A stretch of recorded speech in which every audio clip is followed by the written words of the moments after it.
Welcome to another tutorial, guys, and thank you so much for always checking in. So in today's tutorial, I'm going to take you along how to make this shawl collar shirt. Some people call it a cam collar, some call it a notched collar, either way. So you can see that it's sitting so pretty.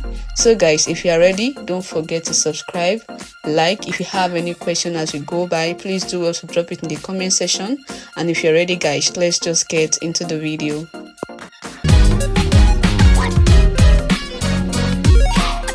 So to start with, we'll be using a freehand method to cut the back block of the shirt.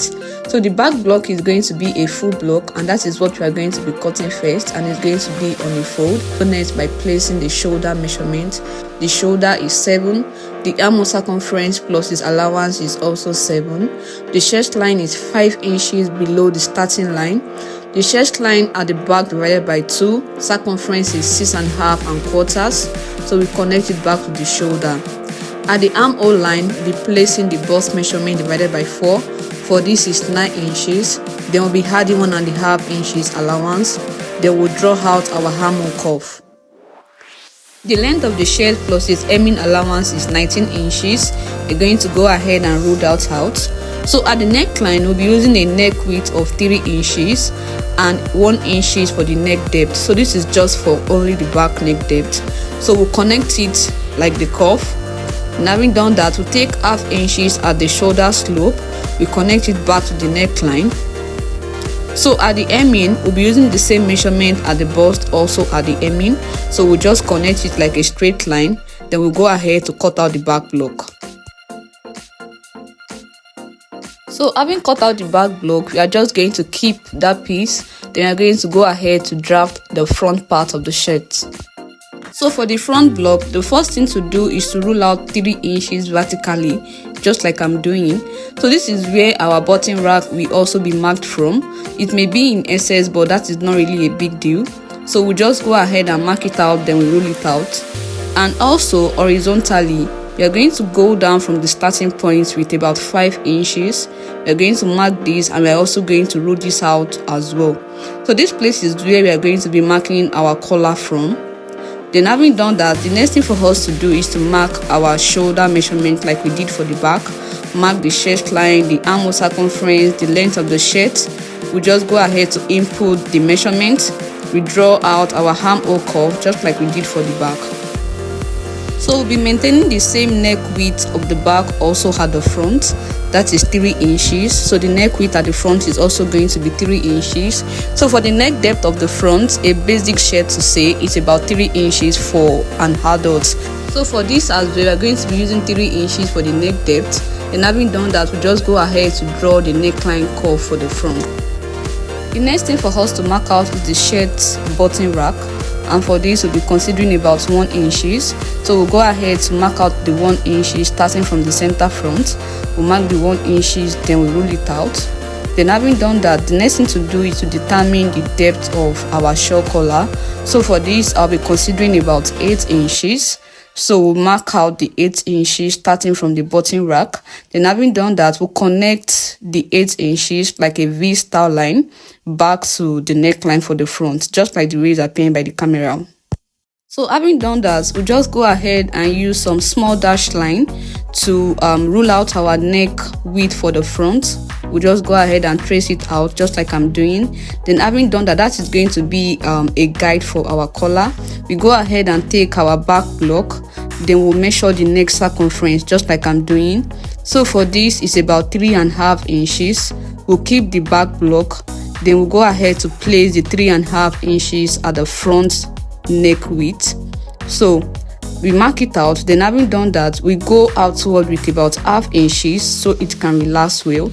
Then having done that, we are going to connect it back to the neckline just like the way it's appearing by the camera. So next, we'll go ahead to measure what we have at this ruled out line. For this, it's about 4 inches. Then we'll be placing it also at the center front. So at the center front, we'll be going upward with about 0.5 inches. And this is just basically because we want it to relax well at the back. Remember, it's the back collar. So then having done that, we'll go ahead to measure our desired width of collar. For this, we'll be considering about 3 inches. Your collar should not be too wide for it to be able to relax well. Then having done this, we'll mark out the same point we mark at the center front, also at this point. Then we'll go ahead to connect it like a slant back to the first line. So we go ahead to connect the neck depth at the center front all the way into the button rack also. So from this point, we'll come out with about half inches, go upward with about half inches, then we'll connect it to the center front neckline like a slant. Then having done that, this particular point, we are going to connect it back to the collar like a slant line, and that is just typically our collar. So to finish this up neatly, we are going to be using a facing, and for us to draft the facing, we'll just go ahead to mark the width of the facing we intend using a dashed line, and for this we'll be considering about 4 inches. So we are just going to mark it out like a dash, and it's basically going to run to the hem of the shirt. So we'll just mark out the point in which we want the facing to get to. So for us to trace out the facing, we are just going to place another piece of pattern paper under the main pattern. So you can either choose to use a more wider pattern, or even if you are using the exact same piece for the pattern of the facing, just ensure that it's properly placed underneath it. Then having done this, I'm just going to go ahead and use the tracing wheel to trace out the facing. So just like the way it's appearing by the camera, that is how the facing is going to sit on the main fabrics while stitching it. So just ensure that you trace it out the way I'm doing this. It's going to get to somewhere around the neckline. Is basically for us to cover up the neckline neatly even after joining the collar to it, and that is just how the facing will go. So having done this, we go ahead to draw the shoulder slope also for the front. Then we just go ahead to cut out the front pattern. We cut out the collar, we cut everything out. So for the main front fabrics, when we are going to cut it, it's going to be a cut times 2. The collar is going to be a cut on fold, and for the collar we are going to be adding seam allowance to join the 2 panel of the collar. The collar is a cut on fold and it's going to be a cut times 2, just like the way it's appearing by the camera. So we'll be cutting out 2 pieces for the collar. We'll place the first one on the second fabric, then we cut out the second collar. Then having done that, we place the pattern of the front on the fabrics. Then we'll be cutting out 2 pieces for the front of the shirt. Then having done that, we also place the cutout facing pattern on the fabrics. We'll be cutting out is a cut times 2, just like the way it's appearing by the camera. And lastly, we'll be cutting out the sleeve. So we'll be cutting out a basic sleeve using a freehand method. The sleeve armhole circumference is 8.5 inches plus the allowance. The sleeve cap is 4 inches. We'll connect the cuff. The length of the sleeve is 9.5 inches plus the hemming allowance. We cut that out. The sleeve band is 6.5 inches plus its seam allowance.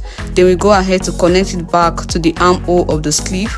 Then having done that, we go ahead and cut it out and place a lunge at the center of the sleeve. So guys, that is the end of the cutting class. The next thing we'll be doing now is to go ahead and add facing to number 1, the collar. The collar is going to be having facing. I'm going to be adding a collar facing, but I'll be using a paper stay instead. For the first one, the main collar. Then the second one is I'm going to be using an interfacing for that, and also for the facing, I'll be using an interfacing also for that.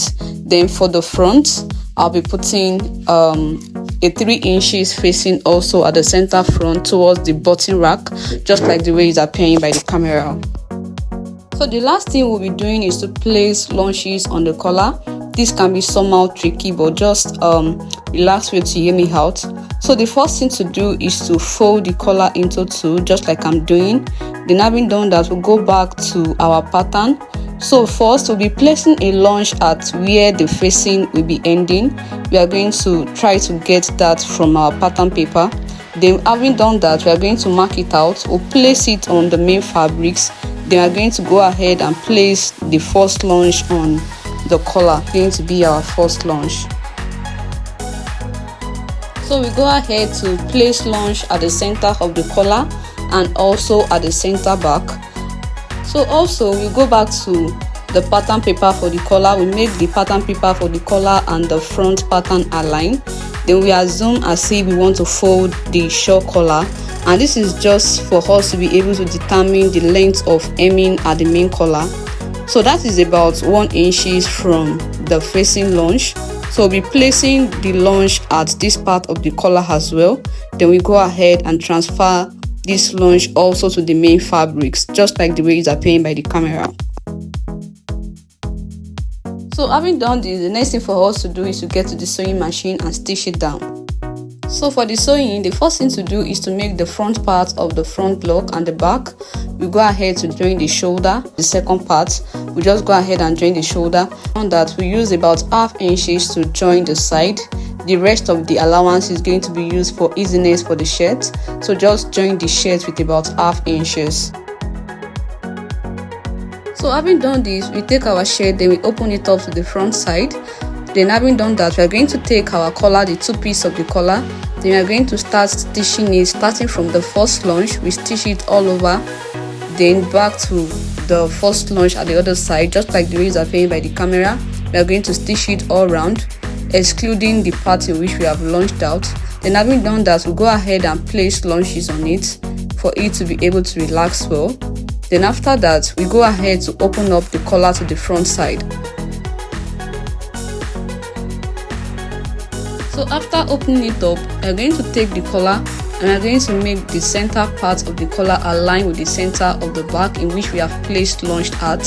Then having done that, we are going to start stitching at the center all the way to the first lunge. So we will not get to the second lunge, that is the one that the facing will be covering. So we are going to start the sewing from the center all the way to the first lunge, and we are going to do that all around, just like the way it's appearing by the camera. So also, while stitching, when getting towards the first lunge, please ensure that you reverse your stitching very well, so just to make sure that it doesn't lose up. So after doing that, the other part of the lunge, we are going to take both parts of the collar. We will not be taking one piece of the collar this time. So we are going to take both parts of the collar and we are going to go ahead to stitch it with the neckline of the front. So this place, we are going to be using the facing to cover it up. So having done that, for the other side in which we use just one part of the collar, we are going to be taking the second part of the collar. We are going to be folding it just like the way it's appearing by the camera, and we are going to be running a direct stitch to secure it with the main fabrics and to give it a nice finishing.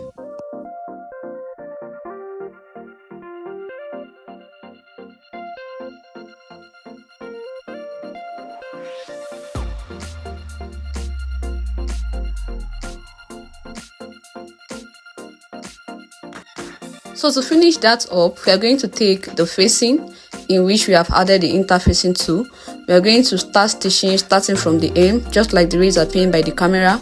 We are going to be using about 1 cm or ½ inch to stitch it starting from the hem all the way to the side of the button rack and then back into the neckline. So it's going to be covering the remaining 1 inch in which we stitched outward. So this is just going to make it have a nice finishing. Then having done that, we are going to place lunges on it. If there is any excess above the neckline, one can easily trim that out. We are going to place lunges on it.